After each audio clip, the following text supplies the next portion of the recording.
నాలో స్థిరమైన మనసును కలగజేయి, నాలో పరిశుద్ధతని శుద్ధ హృదయాన్ని కలగజేయి. ఈరోజు మన ప్రార్థనలో ఏం కలిగి ఉండాలంటే అడుగుడి.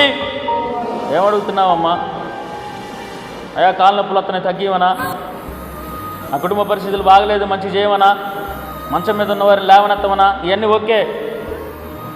మంచం మీద లేకుండా ఒకడు చావు బతుకుల మధ్య ఉంటే వాడికి స్వస్థత రాకపోయినా సరే పరలోకం పోగలుగుతాడు పరిశుద్ధత ఉంటే. మంచం మీద మూలుగుతూ మంచోడై ఉంటే ఆడిగిపోతాడు. బాప్తిసం పొంది పరిశుద్ధత కలిగి దేవుణ్ణి కలిగి ఉండి మంచంలో మరణించినా ఆడిగిపోతాడు. మంచమని చేస్తున్నాము లేచాడు, నడిచాడు, పాపం చేశాడు, పరలోకం పోతాడా? మంచం మీద ఉండి దేవుణ్ణి కలిగి ఉంటే పరలోకం పోతారు. స్తోత్రం కలుగునుగాక. అందుకే రోగం పోవడం ముఖ్యం కాదు, కానీ ఏం పోవాలా?